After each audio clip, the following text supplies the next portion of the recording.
دوستو میں ہوں کمر شیما، اور دوستو جس طرح کہ آپ دیکھ رہے ہیں میرے ساتھ موجود ہیں بیرسٹر حامد بشانی صاحب۔ بیرسٹر صاحب، سب سے پہلے تو آپ کے وقت کا بہت شکریہ سر۔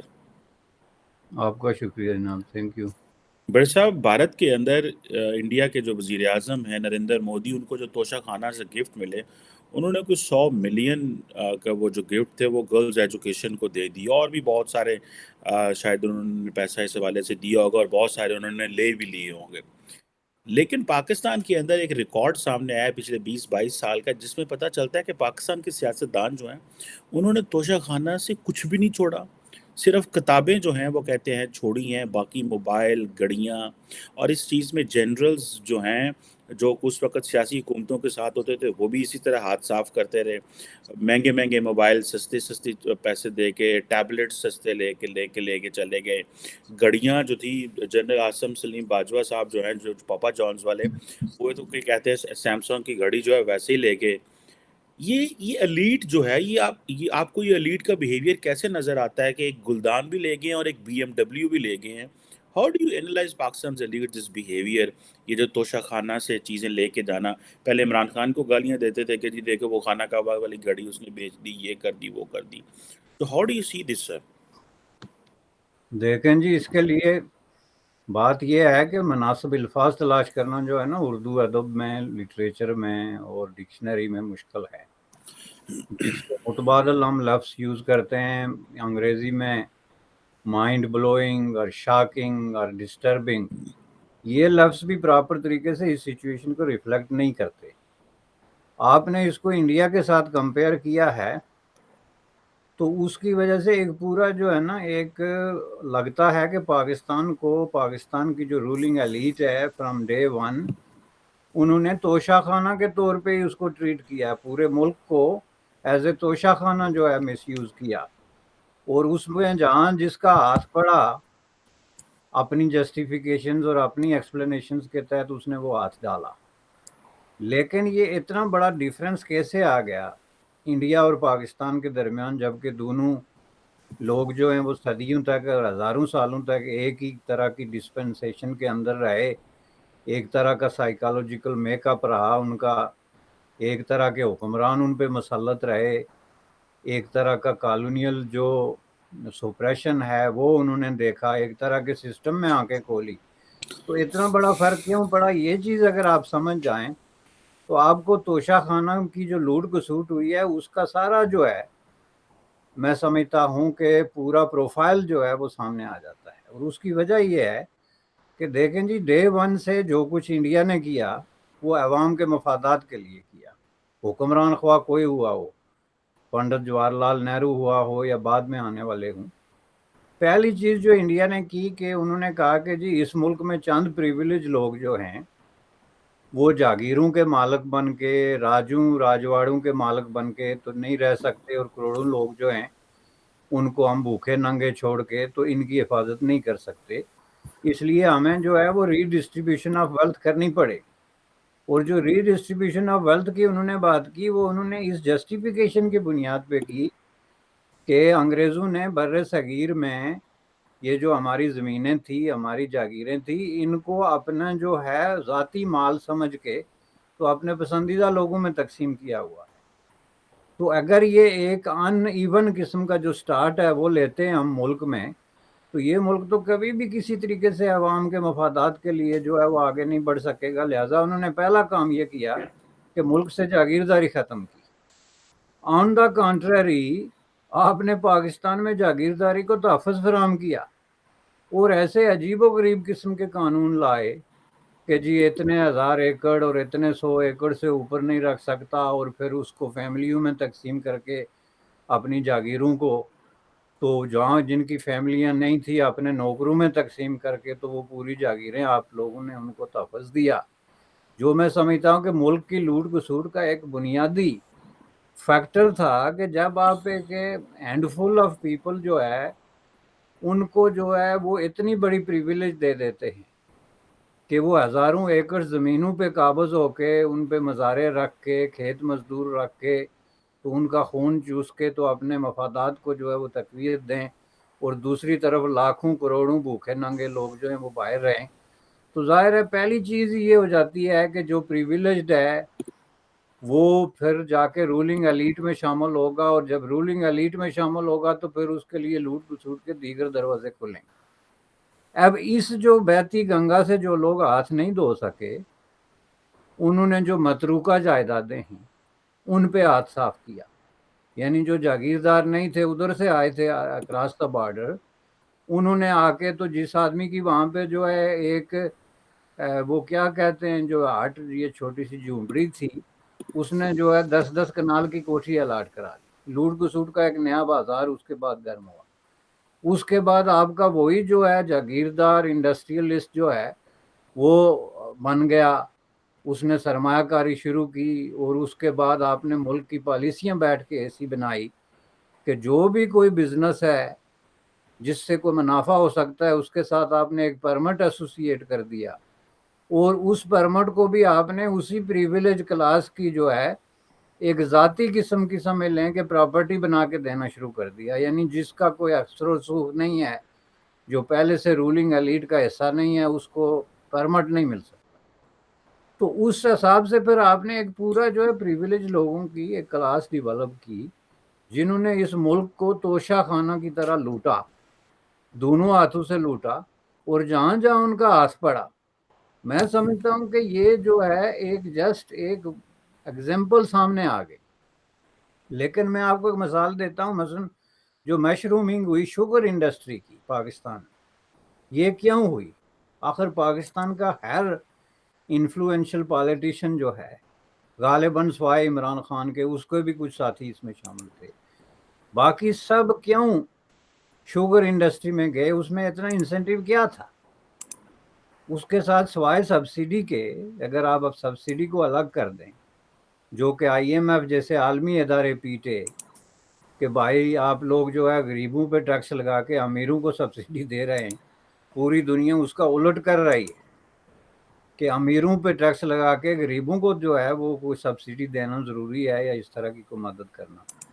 تو اس پورے پیکج کو اگر آپ دیکھیں تو میرے نزدیک تو یہ توشہ خانہ جو ہے یہ تو کوئی چیز نہیں، اس کے علاوہ کہ یہ آپ کی پوری لیڈرشپ کو right from the beginning completely discredit کرتی ہے، اور اس بات کا کھلا اظہار ہے کہ اس لیڈرشپ میں سے کوئی شخص بھی کسی طرح کی کوئی پبلک رسپانسبلٹی یا پبلک ٹرسٹ کا کوئی عہدہ، خواہ وہ ممبر آف نیشنل اسمبلی ہو یا پروونس کی اسمبلی ہو یا کسی any other position of influence پہ فائز ہونے کے قابل نہیں، چونکہ اس سے زیادہ کوئی ڈسکریڈٹ ہو ہی نہیں سکتا۔ یہ اگر کوئی مہذب ملک ہوتا تو یہ سارے لوگ راتوں رات استعفے دے کے تو اپنے گھروں کو چلے جاتے اور قوم کے آگے ہاتھ جوڑ کے معافی مانگتے۔ آپ نے مثال دی ہے جو 100 ملین کی کہ کتنی جو ہے انڈیا کی، وہ ظاہر ہے ایک انڈیویجول ایکٹ ہے، لیکن اس کو آپ کوئی ہیروئک قسم کا ایکٹ نہیں کہہ سکتے۔ That is the part and parcel of the whole system, کہ سسٹم ورک کر رہا ہے، ایک ٹرانسپیرنسی ہے، ڈیموکریسی فنکشن کر رہی ہے، کچھ آڈٹ ہے، کچھ لوگوں پریس کی نظر ہے، کچھ معاملات ہیں، اور اس کی وجہ سے آپ بھارت کے لیڈروں کا سٹائل دیکھیں اور پاکستان کے لیڈروں کا سٹائل دیکھیں، وے آف لیونگ دیکھیں، ان کے جو ہے بود و باش، ان کا طرز زندگی، ان کی جو لباس، خوراک، ہر چیز میں آپ کو زمین اور آسمان کا فرق جو ہے وہ نظر آئے گا۔ بھارت میں جو بڑے بڑے عالمی سیٹ ہیں، ساہوکار جن کو وہ کہتے ہیں اپنی زبان میں، جن کی انٹرنیشنل سٹینڈنگ دوسرے تیسرے چوتھے نمبر کی ہے، آپ کے سیاستدان تو ان کے مقابلے کا جو ہے وہ لیونگ سٹینڈرڈ اور ان کے مقابلے کے خرچے کرتے ہیں، شادیوں میں جو ہے 2-2 کروڑ کی جو ہے وہ سلامیاں دیتے ہیں۔ تو دو آپ دو کہتے ہیں کہ اس ملک میں جو ہے وہ توشہ خانہ لٹ گیا، وہ پورا ملک لٹ گیا،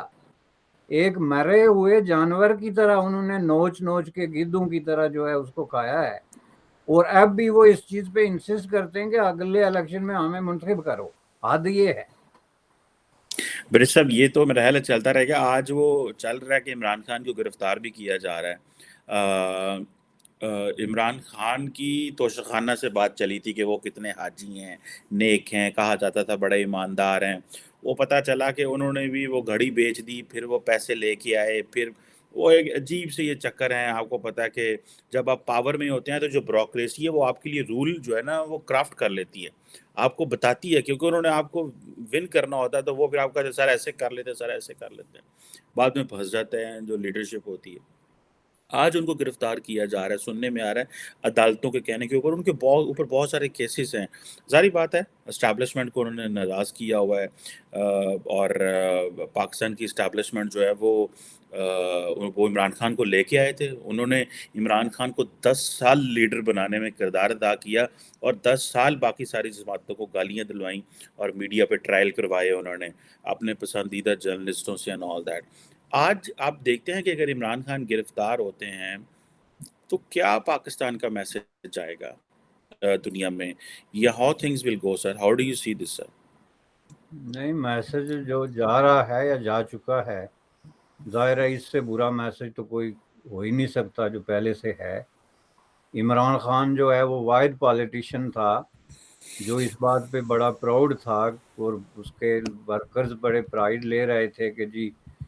اس نے کوئی غلطی اس طرح کا جو ہے کرپشن اور اس طرح کی کوئی وہ نہیں کی. تو اب میں سمجھتا ہوں کہ اس پورے قصے میں اگر پاکستان کے عوام کا ضمیر جاگے اور وہ اگر کانشیسلی سوچنے کے قابل ہوں, تو سب سے زیادہ ڈسکریڈٹ وہی ہوا ہے, چونکہ سب سے زیادہ کریڈٹ وہی کلیم کر رہا تھا. یہ تو کسی اور زرداری یا نواز شریف نے تو کبھی یہ کلیم ہی نہیں کیا کہ ہم کوئی بہت بڑے کلین اور دودھ کے دھلے ہوئے لوگ ہیں. ان پہ مسلسل الزامات لگتے رہے اور کبھی انہوں نے تردید کرنے کی بھی ضرورت محسوس نہیں کی. لیکن یہ صاحب جو ہیں یہ کریڈٹ بہت زیادہ لے رہے تھے کہ میں نے کوئی ایسی بات نہیں کی. تو اس میں ایک بات میں آپ کو سادہ سی بتا دوں کہ پاکستان میں پبلک میں اتنا بڑا کنفیوژن ہے کہ اب اس کے فالوورز چیزوں کی قیمتیں جو ہیں وہ گن رہے ہیں کہ جی انہوں نے اتنے کروڑ کا ہاتھ مارا ہے تو اس نے 10,000 کا مار دیا تو کیا ہے. میں سمجھتا ہوں کہ یہ جو پرابلم ہے نا پاکستان کی اخلاقی زوال کا, جو کہ اپنے باٹم کو چھو رہا ہے, یہ جو چوری ہے, بددیانتی ہے, انٹیگریٹی کا پرابلم ہے, ڈس آنیسٹی ہے, اس میں قیمت کاؤنٹ نہیں ہوتی. اس میں آگے ایک پینی, ایک پیسہ چوری کرتے ہیں یا 1 بلین چوری کرتے ہیں, وہ ایک ہی طرح کا جو ہے وہ ممکن ہے قانون کی نظر میں تھیفٹ انڈر 5,000 اور تھیفٹ اوور 5,000 کلاسیفیکیشن اور سزا کے لیے ہو, لیکن اخلاقی اعتبار سے اور ایک پالیٹیشین کی انٹیگریٹی اور آنیسٹی کے لیے $1 کی خرد برد اور 1 بلین کا خرد برد جو ہے وہ ایک چیز ہے. تو میں سمجھتا ہوں کہ یہ میسج عوام نے قبول نہیں کیا جی, وہ ابھی تک اس کو ڈیفینڈ کر رہے ہیں. اور یہ آپ لوگوں کی سب سے بڑی بدقسمتی ہے کہ آج بھی وہ پاکستان کا موسٹ پاپولر لیڈر, بے شک آرٹیفیشلی انفلیٹ کر کے بنایا گیا, کسی جعلی طریقے سے بنایا گیا, لیکن سب سے زیادہ اس وقت جو ہے پاورفل آدمی کے طور پہ اور پاپولر آدمی کے طور پہ جو ہے وہ اکلیم کر رہا ہے. تو جس کام کے اندر اس طرح کی سچویشن آ جائے کہ رنگے ہاتھوں پکڑے جانے والے لیڈر جو ہیں چوری کرتے ہوئے, وہ پھر دوبارہ اوور ویلمنگ میجارٹی کلیم کریں اور لوگ اس پہ نہ کریں, تو پھر آپ اس ملک کا مستقبل خود ہی ڈیفائن کر لیں کہ کیا ہے اور کیا میسج ہے. بالکل صحیح کہہ رہے ہیں برس صاحب, اور اس میں امپورٹنٹ چیز یہ ہے کہ پاکستان کی سیاست تھم نہیں رہی برس صاحب, اور آئی ایم ایف جو ہے وہ کہہ رہے ہیں کہ ڈیلے پہ ڈیلے کیا جا رہا ہے, اور وہ کہہ رہے ہیں کہ آپ کو جو پیمنٹ ہے, ہم ایک رپورٹ آئی ہے جو کہہ رہا ہے کہ پاکستان اپنی پیمنٹس نہیں دے پائے گی, جو الیکشنز ہیں وہ ہونے کا نام نہیں آ رہا, سیاسی افراتفری اتنی زیادہ مچی ہوئی ہے کہ ہم کسی جو ہے وہ ڈائریکشن میں جا نہیں پا رہے. عمران خان کو گرفتاری جو ہے وہ ہو رہی ہے, اور عدالتیں جو ہیں وہ ایسے لگ رہا ہے کہ ان کو کوئی کام نہیں ہے سوائے عمران خان کے کیسز سننے کے علاوہ. تو برسب اس موقع پہ ہم یہ کیوں سارا ٹائم پھر تو یہ الیٹسٹ سٹیٹ ہے نا, یہ صرف الیٹ کی کہانی ہے اس کے پاکستان کے ٹی وی پہ, پاکستان کے اخبار میں, پاکستان کے سوشل میڈیا پہ, پاکستان کے ہر جگہ پہ الیٹ کی کہانی ہے. آپ کو لگتا ہے کہ کبھی یہ تبدیلی آ سکتی ہے, عوام اس چیز کو سمجھ پائیں گے, یا یہ شعور آ سکتا ہے, یہ سوال ان کے دماغوں میں امرج ہو سکتا ہے کہ جو ہے وہ ہمیں اپنی چیزیں اپنے ہاتھ میں لینی ہے، اور یہ آج کل ایک اور تحریک بھی چلی ہے پاکستان میں، ری امیجننگ پاکستان. یا ان کے اندر کوئی جان ہے کہ ہم کوئی پاکستان کو ری امیجن کر سکتے ہیں؟ دیکھیں جی، یہ جو دونوں باتیں آئی ہے نا سامنے، ایک توشہ خانہ سکینڈل بلکہ حقیقت، اور یہ جو ری امیجن والے لوگ ہیں وہ بنیادی طور پہ کیا کہہ رہے ہیں، وہ اپنے گناہوں کی ایک طویل فہرست جو ہے اس کا جو ہے وہ معافیاں مانگ رہے ہیں اور ہاتھ جوڑ رہے ہیں. یہ سب وہ لوگ ہیں جو ڈیسیجن میکنگ میں تھے، اور الٹیمیٹلی وہ اس نتیجے پہ پہنچے ہیں کہ ہم نے جو کچھ بھی کیا غلط کیا اور یہ کرنا چاہیے تھا. بلکہ اب بھی وہ یہ نہیں بتا رہے کہ کرنا کیا چاہیے ہے. اس کو ماتم کرنا کہتے ہیں، کہ جب آپ کا بہت بڑا نقصان ہو جائے تو آپ بیٹھ کے ماتم کرتے ہیں، لیکن آپ یہ نہیں بتاتے کہ اس نقصان کو ریکور کیسے کیا جائے گا. یہ دونوں مثالیں جو ہیں توشہ خانہ کی اور یہ ری امیجن والوں کی، ان کو اگر آپ سامنے رکھیں تو اس سے ایک چیز ثابت ہوتی ہے کہ leadership in all forms and shapes discredit ہو گئی ہے، اور پاکستان میں ایک بہت بڑا ویکیوم کریٹ ہوا ہے جس میں ایک تیسری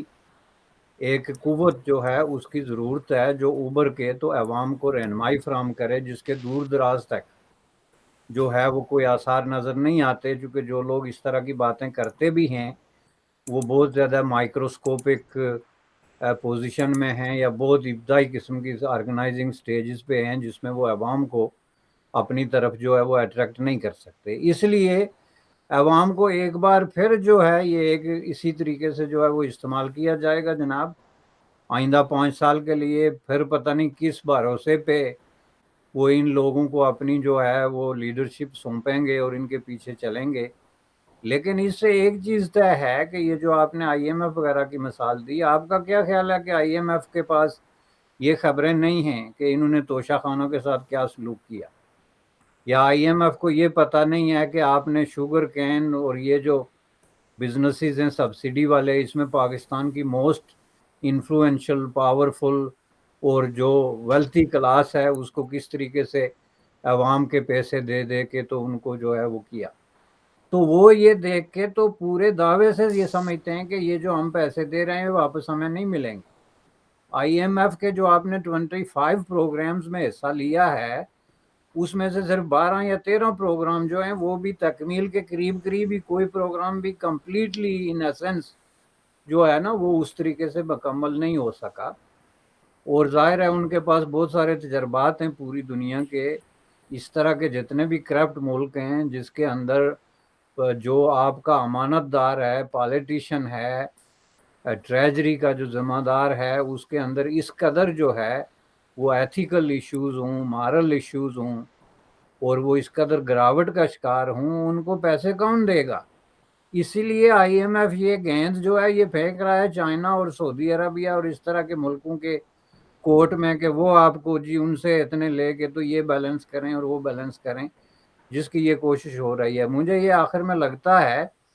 کہ یہ بالآخر جو ہے وہی فار سیل والا فارمولا جو ازبکستان جیسے ملکوں نے نکالا ہے چین کے قرضے لینے کے لیے، یا اس طرح کے کہ اپنی زمینیں دے کے،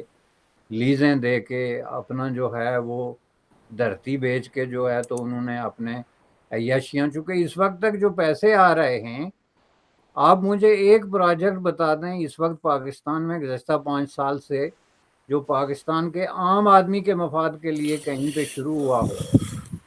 ہر چیز جو پیسہ آ رہا ہے اس کی ایک ایک پینی جو ہے وہ گن گن کے تو آپ کی جو ہے وہی رولنگ ایلیٹ، بیوروکریسی، سول اور ملٹری آپس میں تقسیم کر کے تو اپنا جو ان کا ایک لیوش قسم کا لائف سٹائل ہے اور انتہائی پرتاش قسم کی زندگی ہے، اس کو وہ آپ کا ایک صحافی کہتا رہتا ہے غصے میں آ کے کہ اس ملک کو تیزاب سے غسل دینے کی ضرورت ہے. میں سمجھتا ہوں کہ اس سے بھی اگلا کوئی لفظ ڈھونڈے ہیں، ادروائز اٹ وڈنٹ ورک. بالکل صحیح کہہ رہے ہیں بس صاحب، یہ بڑی تکلیف دہ والی باتیں ہیں کہ ان کو ان گدھوں کے ہاتھوں میں جنہوں نے اس ملک کو نوچا، ان کے ہاتھوں میں سارا ٹائم یہ اقتدار رہا، پیسہ رہا، سب کچھ رہا. اور میں نے بھی اکثر ایک بات میرے ذہن میں آتی ہے کہ پچھلے 75 سال میں برسا پاکستان کی ٹوٹل عقل جو ہے نا، فوج، بیوروکریسی، سیاستدان، ججز، یہ ہمیں لے کے یہاں پہنچ گئے ہیں. یہی لوگ تھے نا پھر سب، اور کون تھے؟ کوئی باہر سے تو نہیں چلا. 3-4 لوگ تھے. آپ کی پولیٹیشنز ہیں، آپ کی بیوروکریسی ہے. اور وہ عمران کہہ رہا تھا، شاہد کیا حقان باسی کہہ رہا تھا کہ ہم نے ججز پیدا کیے، جنرلز ہوئے، سارا کچھ ہوئے، لیکن اس ملک میں سیاستدان 4 ہی آئے ہیں. سیاستدان تو ایک بھی بڑا آئے، وہ سنگاپور میں اس نے چیزیں پکڑ کے سیدھی کر دی ہیں. سو میرا خیال ہے کہ ہمیں اس کو جو ہے وہ، آپ نے بات آخر میں صحیح کی ہے صحافی والی، تھلیوں پنجابی کی انہیں تو بڑے تیزاب کی بات کی. ہمارے پنجابی میں کہتے ہیں رندہ پھیرنا. یہ رندہ پھیرنا چاہیے سارے ہمارے وہ جو پولیس کی لینگویج ہے انہوں نے سیٹ کرو سارے جو ہے نا، تو تب جا کے یہ سارے جو ہیں وہ ٹھیک ہو سکتے. Thank you very much Hamid Bashani صاحب. تھینک یو جناب. بہت شکریہ، بہت شکریہ.